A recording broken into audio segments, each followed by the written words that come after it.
going on, everyone? Just out here taking a little bit of a walk, kind of getting some rest and recovery in, which is what I want to talk about today.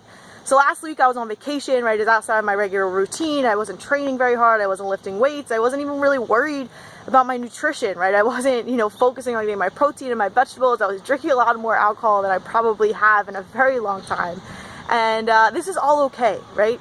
Rest and recovery is essential for our body, right? If we continue to break our bodies down, and not only our bodies, but mentally, right? It's hard to stay consistent. It's hard to stay on that path that's going to give you the lasting results that you want to see.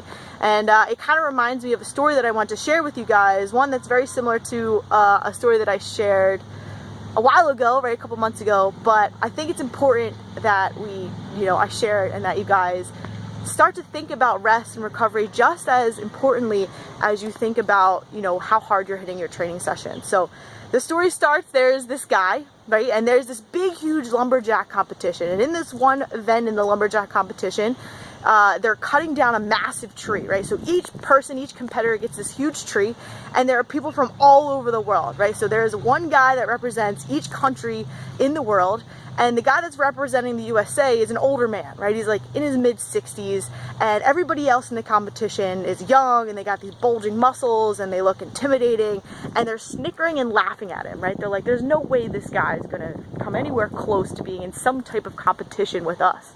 And so they're all laughing and snickering and, just kind of like putting the guy down.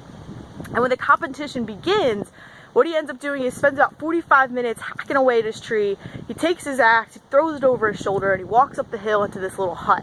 And he's there for like an hour, and everybody's like, what is this guy doing? He must be tired, right? He must be forfeiting already, right? And they're just basically saying everything that they thought that, that he's no good and that he's not going to be able to compete. He comes back down. Right, about an hour later, he starts hacking away at the tree again for about another 45 minutes. Then he throws the axe over his shoulder once again, hikes back up to the cabin at the top of the hill. He's in there for another hour or so, right? Sorry, my arm's getting tired. Oh, shoot.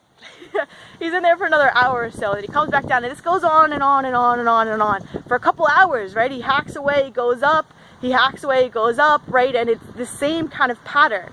And what people are starting to notice, right, after a couple hours go by, is that his tree is looking like it's the one that's gonna fall first. And they're amazed. They're like, what is this guy doing? And eventually by the end of the competition, he wins, right? He beats everybody by a landslide. The tree comes down, and when people are interviewing and asking him, like, what the heck were you doing up there? Like, how in the world did you beat all these guys who are younger, right, who have more, appear to have more strength? And the guy laughed and he says, what I was doing every, 45 minutes or so, I'd go up and I'd sharpen my axe, right? So he was climbing that hill into the hut, sharpening his axe for about an hour, coming down and hacking away back at the tree. Now, the moral of this story, right, and this pertains to training and pretty much almost anything that you're giving 100% at, is you can't give 100% of the time, right? Especially when it comes to training.